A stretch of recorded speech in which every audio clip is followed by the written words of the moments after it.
Mesdames, Messieurs, bienvenue au journal sur CamNews 24 à la une de cette édition d'information, célébration du 20 mai. Le thème retenu pour cette année interpelle les Camerounais à s'investir davantage dans la lutte contre le terrorisme afin de préserver la stabilité sur le triangle national.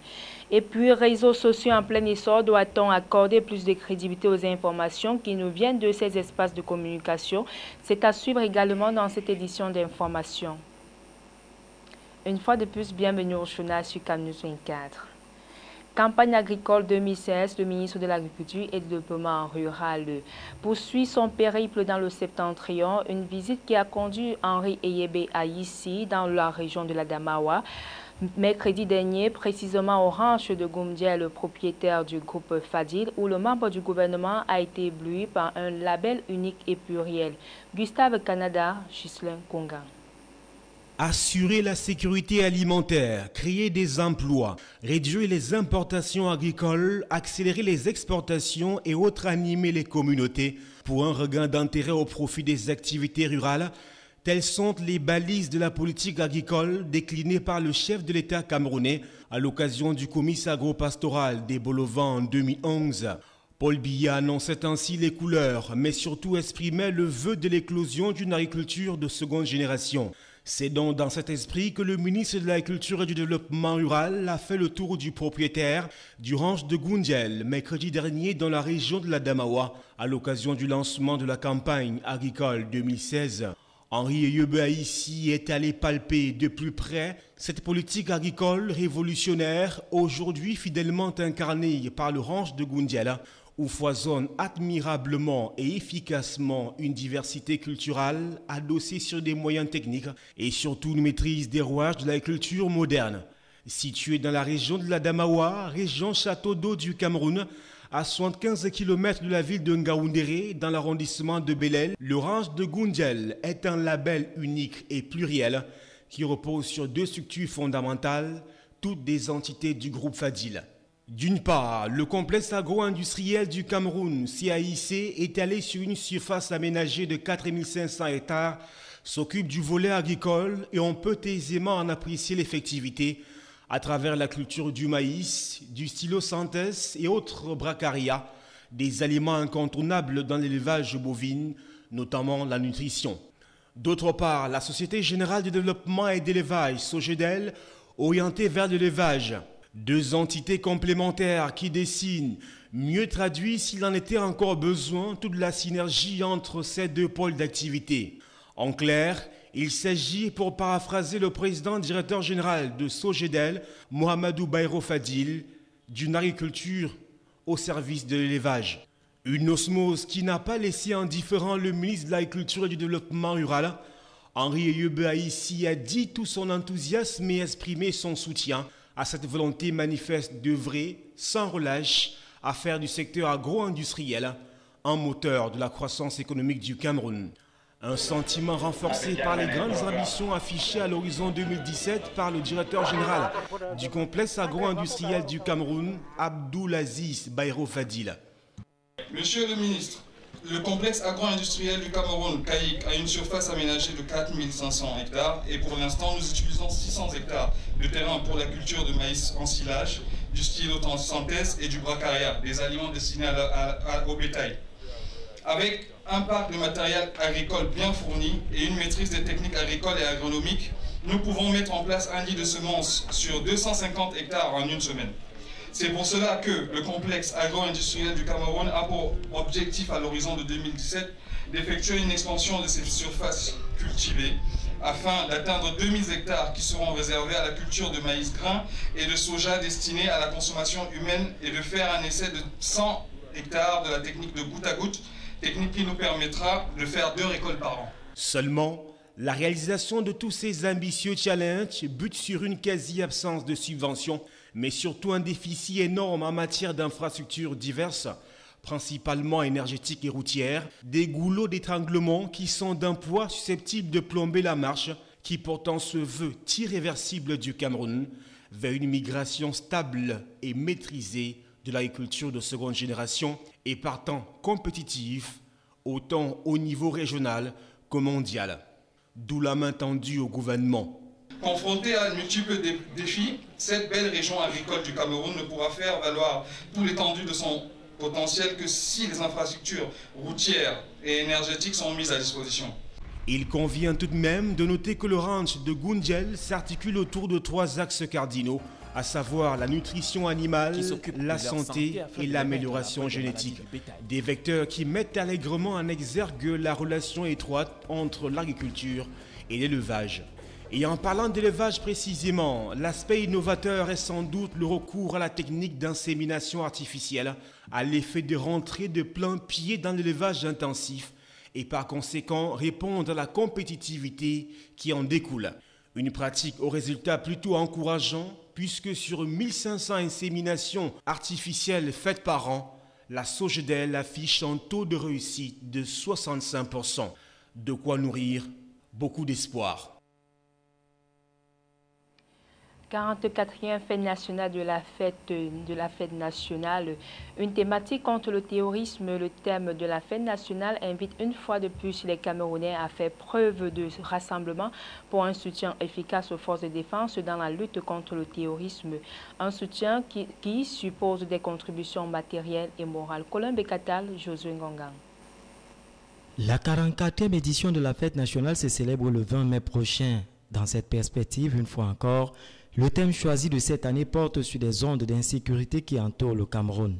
Forces de défense et forces vives, ensemble pour la lutte contre le terrorisme, pour la préservation de la paix et de l'intégrité nationale. Voilà la thématique qui soumet les Camerounais à une réflexion, celle du soutien que peut apporter la politique de la défense populaire aux forces armées pour la sécurité nationale, un sujet qui ne laisse indifférents quelques citoyens.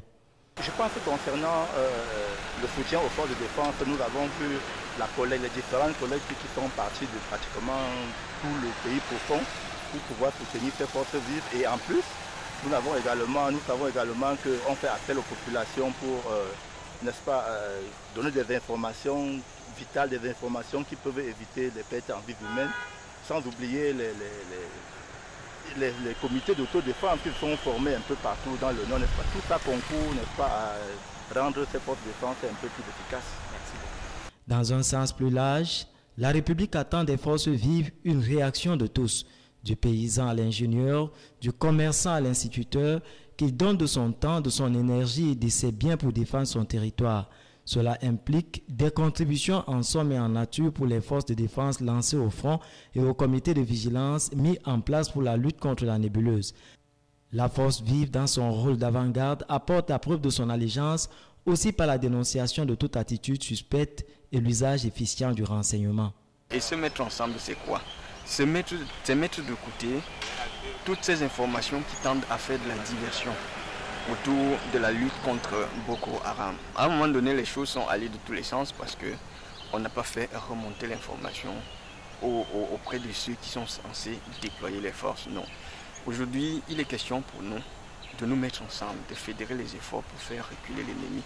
Et c'est à ce niveau-là que toutes les forces vives camerounaises doivent se dire que non, chacun peut mourir dans le cadre de cette guerre. Et il est donc question ici de faire remonter l'information aux sous-préfets pour que les sous-préfets, ensemble avec leurs chefs, mettent en place les forces qui sont censées combattre.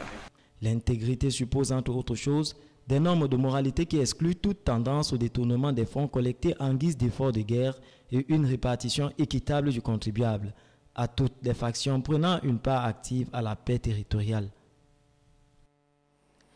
Le thème retenu pour la célébration de la fête nationale édition 2016, à savoir forces de défense et forces vives, ensemble pour la lutte contre le terrorisme, pour la préservation de la paix et l'intégrité nationale, justifie fort opportunément la présence à Marois du secrétaire d'État auprès du ministère de la Défense chargé des anciens combattants, venu au chevet des soldats blessés dans la lutte contre Boko Haram. Célestin Tabouli Succès, Sonia Mafossine. Internés à l'hôpital militaire de Marois et à l'infirmerie du Bi à Salak, 27 soldats blessés au front dans le cadre de la lutte contre Boko Haram continuent de recevoir des soins intensifs. Parmi eux, l'on dénombre des cas de fractures, de traumatismes divers, de morsures de serpents et de graves blessures. Mais grâce au professionnalisme et l'efficacité du personnel soignant, le danger est écarté et l'état de santé de ces valeureux soldats s'améliore de plus en plus. Ces soldats blessés disent même être prêts à repartir sur le terrain, combattre les terroristes les plus impitoyables de la planète, à savoir Boko Haram. Et c'est pour booster le moral de ces soldats que le chef de l'État a dépêché le secrétaire d'État à la Défense chargé des anciens combattants et des victimes de guerre. Au chevet de ces braves et valeureux soldats, il a été question pour Kumpaïssa de s'enquérir des programmes enregistrés par des militaires blessés sur le front contre Boko Haram et de transmettre à ces derniers les encouragements du chef de l'État.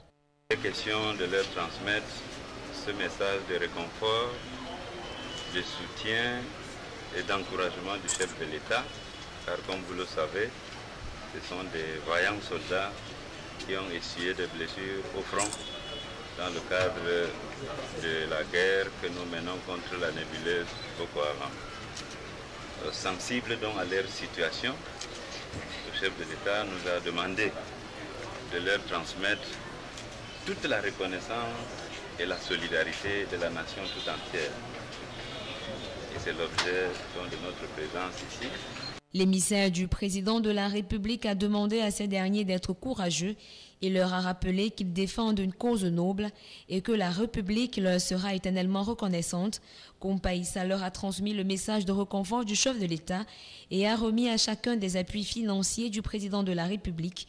Au personnel soignant, le secrétaire d'État à la Défense a aussi transmis les félicitations du chef de l'État pour leur professionnalisme et leur dévouement aux côtés des victimes. Univers médiatique en pleine métamorphose, les moyens de transmission de l'information ont connu ces 7 dernières années des mutations considérables. On assiste aujourd'hui à une prolifération des sites Internet offrant interconnexion, réseaux sociaux et origines. C'est avec Justice Totouam et Benoît Dormont.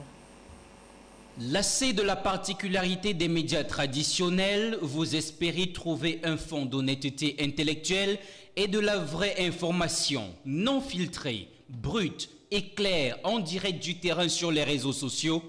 Il va falloir revoir votre jugement. La propagande s'étale aussi désormais sur les réseaux sociaux à une vitesse effroyable. Un milieu où nouvelles technologies et vieilles ficelles de la communication de guerre s'entremêlent. Nous sommes dans un monde où l'intoxication et la désinformation est très facile et surtout à travers la fulgurance de l'information diffusée au niveau des réseaux sociaux. Ce qui fait qu'il est important, et je répète, il est vraiment très important d'avoir un peu de recul et un peu de profondeur dans l'analyse des informations qu'on nous fournit à travers les réseaux sociaux. Le plus grand changement de ces dernières années réside dans le fait que le journalisme n'est plus l'exclusivité des journalistes. On a aujourd'hui des médias de masse qui constituent une véritable nébuleuse. Ainsi, bon nombre d'informations apparaissent premièrement sur les réseaux sociaux et sont relayées ensuite par les médias classiques que sont la radio, la télévision, voire la presse écrite. Un système comique dans lequel le rédacteur en chef est la rumeur. Peut-on encore faire confiance? Il faut avoir un certain discernement parce que je pense qu'en matière d'information, il faut essayer d'abord de voir quelle est la source qui vous donne l'information et ensuite il faut essayer de voir soi-même à travers ces réseaux, essayer de recouper pour voir si fondamentalement c'est des informations qui peuvent être fiables. À l'engouement pour les réseaux sociaux s'ajoute chez nous une certaine défiance à l'encontre des médias. Pour un individu, il suffit de sentir la haine du journaliste présumé d'être à la solde du pouvoir ou d'un acteur politique ou d'un tiers pour balancer une information qui sera aussitôt relayée comme une traînée de poudre. Dans ce concept, il est judicieux pour le lecteur de prendre l'information avec des pincettes. Il faut dire, la machine à désinformer est en marche.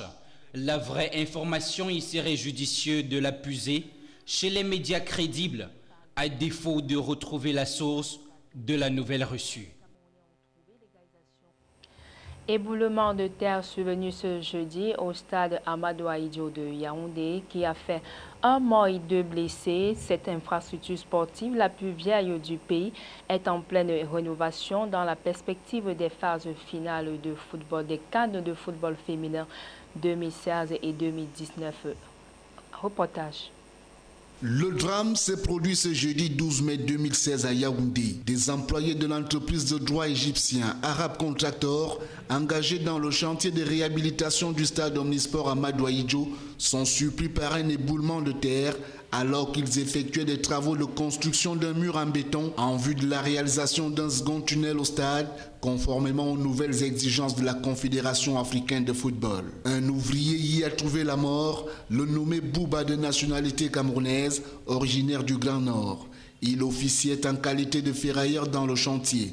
L'on dénombre également 2 blessés graves, immédiatement pris en charge par des équipes médicales. La forte pluie qui s'est abattue sur le site de l'ouvrage, d'après les premiers éléments de l'enquête ordonnée par le procureur de la République, serait à l'origine de ce drame. Il est à rappeler que le programme de réhabilitation des infrastructures sportives, dans la perspective des Coupes d'Afrique des Nations de football 2016 et 2019, a donné lieu à l'ouverture de plusieurs chantiers dans la capitale politique du Cameroun. Il s'agit notamment du stade Omnisport Amadou Ahidjo, des 2 stades annexes et du stade militaire de Yaoundé. Voilà qui met un terme à cette édition d'information. Merci à tous de l'avoir suivi et bon sur les programmes sur CamNews 24.